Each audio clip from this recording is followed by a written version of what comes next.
North America had been colonized by Europeans. 13 of these colonies declared their independence from Britain in 1776, becoming the United States of America. The colonies north of the USA were known as Canada and remained under British control. Some Canadians were loyal exiles from the States, still loyal to Britain, and some others were French-speaking, from a previous French colony lost to Britain. The Canadas prospered because of the very profitable fur trade. After the USA defeated Britain, USA was granted extra land west of their colonies, already inhabited by many Native American nations. Many of these Native Americans believed in an independent nation, an Indian confederacy, many tribes having united under the leadership of Tecumseh.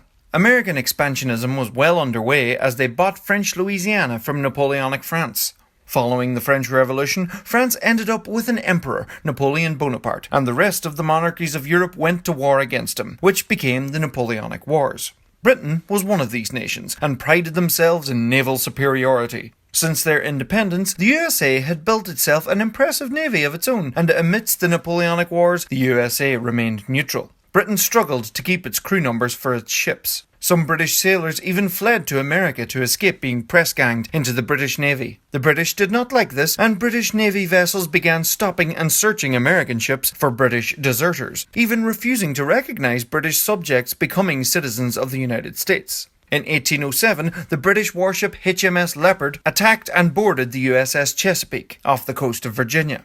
American merchant ships were also captured and cargo was seized as contraband by the British, despite American neutrality. All of this angered many Americans. Tensions were rising, though, against the British as they armed the natives and supported raids and indeed Tecumseh's war on the States, trying to stop USA expanding into the Canadas. And some Americans looked to the Canadas as their means of war. The added prospect of annexing the Canadas to the United States was a bonus. US forces outnumbered British forces in North America, but the British forces were better trained. While Britain was distracted by the Napoleonic Wars, now was the time. The new British Prime Minister tried to talk things out with the United States, but the message was so long crossing the Atlantic, the United States Congress voted in favour of a declaration of war against Britain, the first of its kind, overseen by President James Madison. The declaration formally came into action on June 18, 1812, beginning the war. The initial war concentrated on pressure points around the Great Lakes. Anti-British sentiment was the strongest in the frontier territories, as they were the most affected by the British-supported native tribal raids. William Hull led an American army into Upper Canada from Detroit on the 12th of July, declaring to British subjects who don't surrender, "The horrors and calamities of war will stalk before you." Former President Thomas Jefferson believed the war would be easy, simply a matter of marching. In truth, many Canadians were loyal to the British Empire. French-speaking Canadians worried the United States would bring too many changes in politics, religion, and language. The US had a huge shipyard in Sackett's Harbour, upstate New York, to control Lake Ontario. The British attacked it, but were repelled. Major General Sir Isaac Brock had been readying troops and militia in Upper Canada in the event of a war with the United States. When the declaration of war arrived, the Canadians were ready. British forces advanced into northern Michigan and easily overpowered US forces who were still unaware of their own government's declaration. Allied with Native American tribes, the British moved on Fort Mackinac. British forces mounted a gun against the fort, fired one shot, and the Americans surrendered. Hearing this news, William Hull quickly withdrew his inexperienced forces back to Detroit. Isaac Brock took the opportunity to move British forces on Fort Malden in Amherstburg, south of Detroit. More natives rallied in support of the British as they captured Fort Malden along the Detroit River, giving them control of the area and indeed also the fur trade. The fur must flow. Isaac Brock linked up with Tecumseh as they prepared to capture Detroit. In the Illinois Territory, American soldiers and civilians evacuated Fort Dearborn, where the city of Chicago stands today. The Potawatomi natives were under the impression they were getting the leftover supplies, but the Americans burned all the supplies, so while en route to Fort Wayne, the Americans were attacked by young Potawatomi men. Most of the Americans were killed, the rest were captured. This brief battle would have long-lasting consequences for the Native Americans.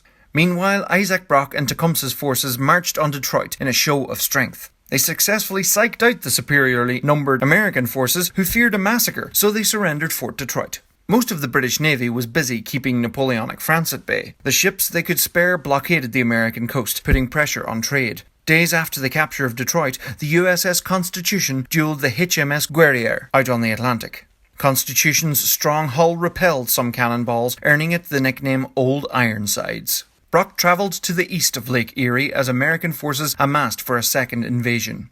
Lieutenant General George Prevost had organised an armistice in the hope that peace could be discussed, but it didn't last. In October, the Americans tried to invade across the Niagara River, but were defeated at the Battle of Queenston Heights. Isaac Brock was killed during the battle, and Canadian leadership suffered a great loss. Major General Roger Hale Sheaffe assumed command.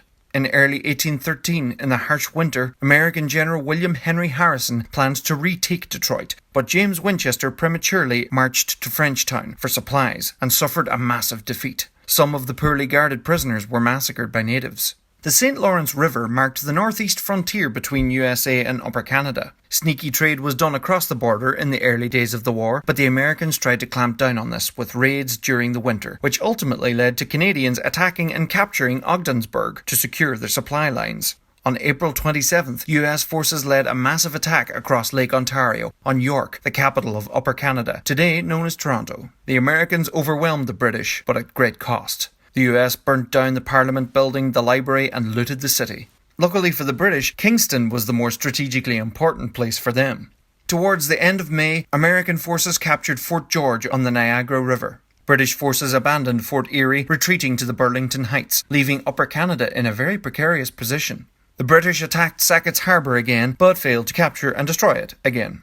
In Boston Harbour, a vicious 15-minute duel occurred in which the HMS Shannon captured the USS Chesapeake by killing many of the enemy crew. It was a particularly bloody engagement. Meanwhile, back on the Niagara Peninsula, the British mounted a surprise night attack at the Battle of Stony Creek, halting the American advance. Mistakenly fearing they were outnumbered, the Americans pulled back to Fort George. In June, the Battle of Beaver Dams saw natives and British forces halting the final advance of the US into Upper Canada. The Canadians hadn't the forces to retake Fort George, so they decided to starve out the Americans. Meanwhile, by Lake Erie, Procter and Tecumseh's forces moved against the newly built Fort Meigs, but failed to capture it. Tecumseh did stop native warriors as they were massacring American prisoners in Fort Miami, while Procter did nothing. They tried to take Fort Meigs again, but failed. They tried to take Fort Stephenson, but failed. Tecumseh grew wary of Procter. Their supply lines got cut off as American ships took up positions on Lake Erie, so Procter and Tecumseh fell back to the Detroit River. In the southern states, warring factions of Muskogee natives escalated into the Creek War, with the US fighting the Red Stick Muskogee. The Fort Mims Massacre, in which Red Stick Muskogees captured Fort Mims along the Alabama River and killed hundreds of its inhabitants, including civilians, got the US government involved in the war. This war not only had British involvement, but Spanish involvement too. In September, 9 US ships on Lake Erie defeated and captured 6 British Royal Navy vessels, ensuring American control on one of the Great Lakes. So the British evacuated Fort Detroit and Fort Malden. As Harrison's forces pushed their advantage, they were victorious at the Battle of the Thames, in which Tecumseh was killed. The Indian Confederacy crumbled without his leadership. Capturing Montreal would have been very effective for the Americans, but an invasion attempt in October was repelled by well-placed Canadian and native defenders. As the Canadian winter set in, the Americans abandoned Fort George in December and on the way home set fire to Newark, leaving the villagers to freeze in the snow. The British captured Fort Niagara and burnt down Lewiston in retaliation. The British, along with Mohawk allies, pursued the survivors through the snow. Tuscaroras stepped in defence of the fleeing civilians. It was not a peaceful Christmas. Just before the new year, the British burnt Buffalo in New York. In April 1814, Napoleon was defeated in Europe, so Britain was now able to concentrate a little more on that pesky war with the Americans, and indeed send reinforcements across the Atlantic. General George Prevost, backed by 15,000 British reinforcements, was ordered to take control of the Great Lakes. This resulted in a fairly lacklustre race of shipbuilding on Lake Ontario between the British and Americans, which amounted to very little. During British blockades and raids of the southern states, many slaves escaped and were freed. Many resettled in New Brunswick and Nova Scotia. Some even joined the British forces, taking up arms against their former slave owners. The Americans had gotten their act together and were on the attack. In July, they captured Fort Erie under General Winfield Scott. Canadian forces under General Phineas Ryle arrived too late and were brutally defeated at the Battle of Chippewa. Americans pushed on, but were stopped at Lundy's Lane, near Niagara Falls. The battle was inconclusive, but the Americans were now outnumbered, so they fell back to Fort Erie. They withstood a British siege, even repelling several massive direct assaults. In the southern states, General Andrew Jackson led the USA to victory against the Upper Creek Red Sticks. The resulting treaty led to more Muskogee territory being ceded to the USA. The war with Britain had been putting massive pressure on everyone's economies, so peace negotiations between Britain and the USA began in Ghent in Flanders. But that didn't stop them from planning new invasions. In August 1814, British forces under General Robert Ross and Admiral Sir George Cockburn pushed right up through the Chesapeake Bay towards the US capital, Washington. They defeated American forces at Bladensburg and pressed their advantage against the capital. The President and many others evacuated the city as the British approached. The British captured the city and set fire to the White House, the Capitol building, and many other public buildings. Shortly after, a powerful storm hit the city, and the British ultimately fell back to their ships. It was the only time the United States capital city has ever been held by a foreign power. Soon after, the British moved on the city of Baltimore, but were unable to capture it. The bombardment of Fort McHenry, which guarded Baltimore Harbour, inspired Francis Scott Key to write the poem that would become the Star-Spangled Banner, the American National Anthem. From Lower Canada, General Prevost led a force towards Plattsburgh, but held back on attacking, insisting on waiting for Navy forces to take control of Lake Champlain. He forced the HMS Compliance into a premature attack, resulting in British defeat on the water. Prevost then withdrew completely. The British higher-ups were furious, and he would later return to London and prepare for a court-martial. British forces invaded northern Massachusetts, which would later become Maine. They held many positions there till the end of the war. The brand new HMS St. Lawrence was armed to the teeth and ensured British control of Lake Ontario for the rest of the war. As winter approached, the Americans in Fort Erie retreated and destroyed the fort. Down south, Jackson moved his forces to attack the British and Spanish in Pensacola, Florida, in revenge for arming the Red Sticks. He then moved his forces to New Orleans to fortify the city, as British naval forces increased attacks on the southern coast. Meanwhile, during peace talks in Ghent, the British were demanding control of the Great Lakes and an Indian barrier state in the northwest, which they would sponsor and hopefully hold back American expansion. The Americans were having none of it. The Duke of Wellington suggested that Britain wasn't in a good position to make such demands and should politely go back to the status quo. The Treaty of Ghent was signed in December 1814 and proposed no border changes between Canada and the United States. Word of the peace treaty spread slowly. The British assault on New Orleans went ahead in January 1815, but American forces successfully repelled it. Word eventually came of the treaty, and all forces withdrew from occupied territories. And thus the War of 1812 ended in 1815.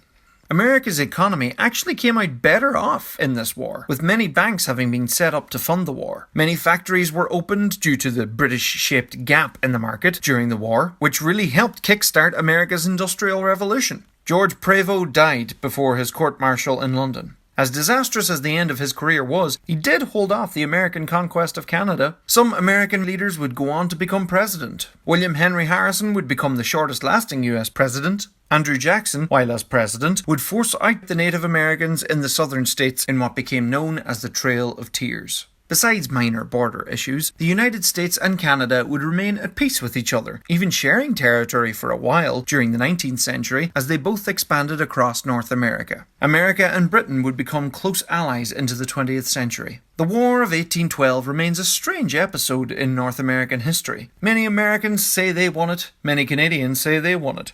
The natives most certainly lost. One thing is for sure, this war awoke America's desire for a strong military. They never again wanted to be caught unawares, and beyond a war with Mexico came the grueling American Civil War. The 20th century saw the USA's military grow to become the largest in the world.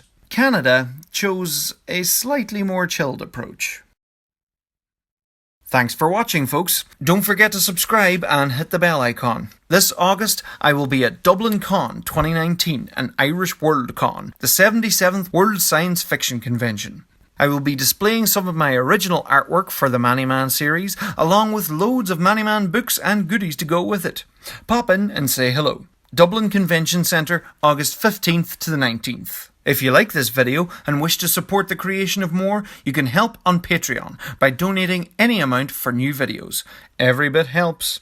You can keep up to date with all my work on Instagram, Facebook, Twitter, and indeed johndruddy.com. Thanks for watching.